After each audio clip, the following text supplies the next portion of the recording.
అమెరికాతో చర్చలపై ఇరాన్ స్పందించింది. యుఎస్తో చర్చలు లేవంటూ తేల్చి చెప్పింది. చర్చలు జరపాలంటూ అమెరికా మాత్రమే కోరుకుంటుందంటూ ఇరాన్ ప్రతినిధి వ్యాఖ్యానించారు. అమెరికా పదే పదే నిర్ణయాలు మార్చుకుంటుందంటూ అసంతృప్తి వ్యక్తం చేశారు. అలాంటి వారితో చర్చలు ఎలా జరుపుతామంటూ ప్రశ్నిస్తున్నారు. అమెరికా కండిషన్స్ పైన ఇరాన్ ఆగ్రహం వ్యక్తం చేస్తోంది. అమెరికా డిమాండ్లు సమంజసంగా లేవంటూ ఇరాన్ భావిస్తోంది. మరోవైపు పాకిస్తాన్ తీరుపైన ఇరాన్ మండిపడుతోంది. చర్చల కోసం పాకిస్తాన్ చేస్తున్న ప్రయత్నాలతో తమకు ఎలాంటి సంబంధం లేదంటూ ఇరాన్ అసంతృప్తి వ్యక్తం చేసింది.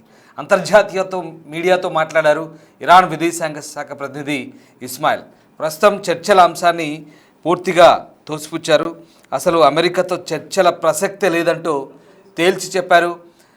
పాకిస్తాన్ చేస్తున్న ప్రయత్నాలతో తమకు సంబంధం లేదని, అదంతా బక్వాస్ అంటూ కొట్టిపారేశారు. దీంతో పాకిస్తాన్ వ్యవహారం కూడా ఇక్కడ తేటతలం అయిపోయింది. అసలు పాకిస్తాన్ని ఇరాన్ నమ్మినట్టు లేదుగా కూడా ఇక్కడ మనకు స్పష్టమవుతోంది. సో ఇరాన్పై అమెరికా ఇజ్రాయెల్ ప్రకటించిన యుద్ధం, ఇటు ఇరాన్ ప్రతిదాడులు భీకరంగా కొనసాగుతున్నాయి. ఫిబ్రవరి 28న జరిగిన వైమానిక దాడిలో సుప్రీం లీడర్ ఖొమైనీ మరణించిన తర్వాత ఆయన కుమారుడు ముజ్తబా ఖొమైనీ బాధ్యతలు చేపట్టారు.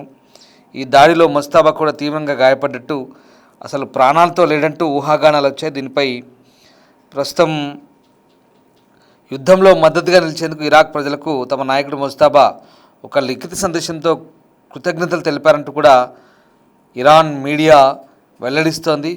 సో మొత్తం మీద ఇరాన్ మీడియా ప్రస్తుతం ఇటు చర్చలకు సంబంధించిన అంశాలు కూడా క్లారిటీ ఇస్తూనే, మరోవైపు ముజ్తబా ఖొమైనీ ఆరోగ్యంగా ఉన్నాడంటూ తేల్చి చెప్తున్న నేపథ్యంలో ప్రస్తుతం ఆసక్తి రేపుతోంది.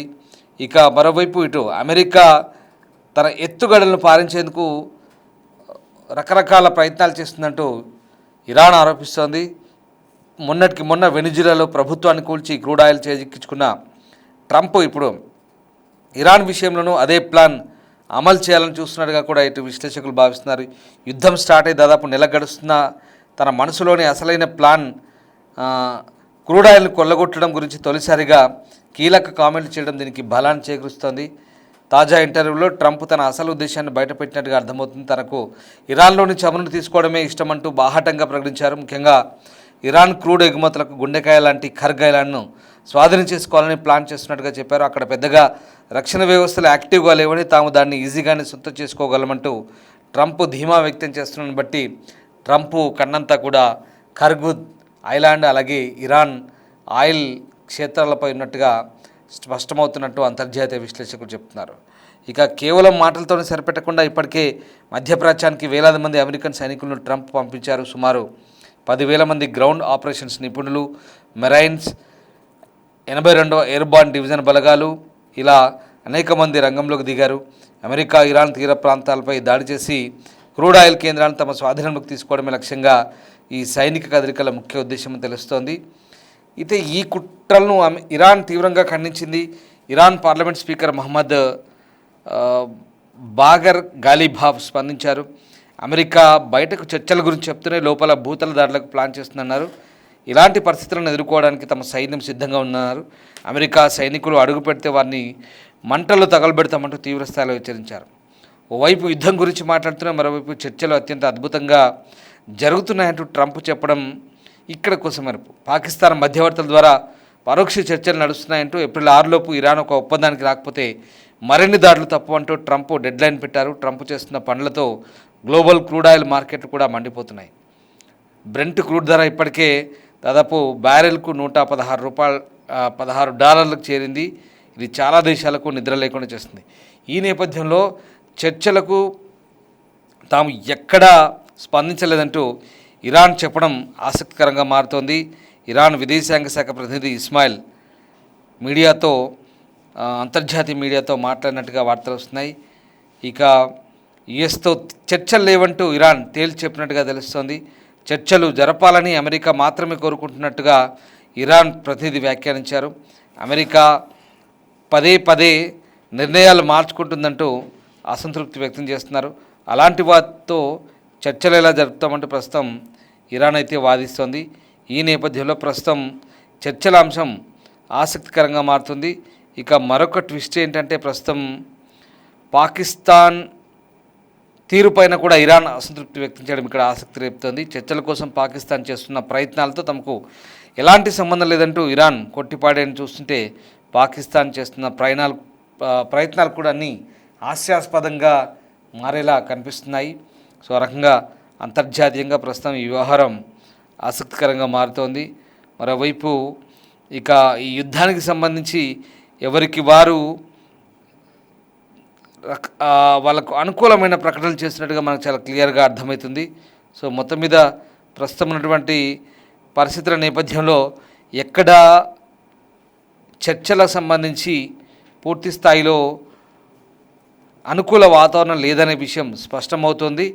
ఇక మరోవైపు సౌదీ అరేబియా, ఈజిప్ట్, టర్కీ, పాకిస్తాన్లకు చెందిన దౌత్యవేత్తలు 2 రోజుల చర్చల కోసం ఇస్లామాబాద్లో ఉన్నట్టుగా వస్తున్న వార్తల నేపథ్యంలో ప్రస్తుతం ఇరాన్ చేస్తున్నటువంటి ఈ ప్రకటన ఆసక్తి రేపుతోంది. సంఘర్షణను తగ్గించే ప్రయత్నంలో భాగంగా ఆయా దేశాల దౌత్యవేత్తలు ఇస్లామాబాద్లో సమావేశం తర్వాత ఇరాన్పై అమెరికా, ఇజ్రాయెల్ యుద్ధాన్ని ముగించేందుకు అర్థవంతమైన చర్చలకు ఆతిథ్యం ఇవ్వడానికి తాము సిద్ధంగా ఉన్నామంటూ పాకిస్తాన్ చెప్పడాన్ని ఇప్పుడు ఇదంతా కూడా డొల్లగా తేలిపోతుంది. సో పాకిస్తాన్ రాజధానిలో ఆదివారం ప్రారంభమైన 2 రోజుల చర్చలకు పాకిస్తాన్ విదేశాంగ మంత్రి మహమ్మద్ ఇషాక్దార్ నేతృత్వం వహిస్తున్నట్టుగా వార్తలు వచ్చాయి. ఈ ప్రాంతంలో యుద్ధానికి శాశ్వతంగా ముగింపు పలికేందుకు మార్గాలతో పాటు ఇస్లామాబాద్లో జరగబోయే అమెరికా, ఇరాన్ చర్చల గురించి కూడా చర్చించినట్టుగా ఆయన చెప్తున్నారు. కానీ ఎక్కడ తాము పాకిస్తాన్ చేస్తున్నటువంటి ప్రయత్నాలకు సంతృప్తిగా లేమంటూ ఇరాన్ చెప్పడాన్ని బట్టి ఎక్కడ ఈ అంశాలు సాధ్యమయ్యేలా కనిపించట్లేవు.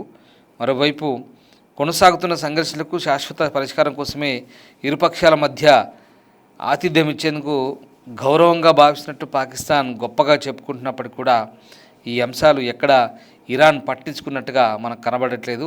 అమెరికా, ఇరాన్లు ఏవైనా చర్చలకు హాజరయ్యేందుకు అంగీకరించా లేదో వెంటనే స్పష్టత కూడా రాలేని పరిస్థితి.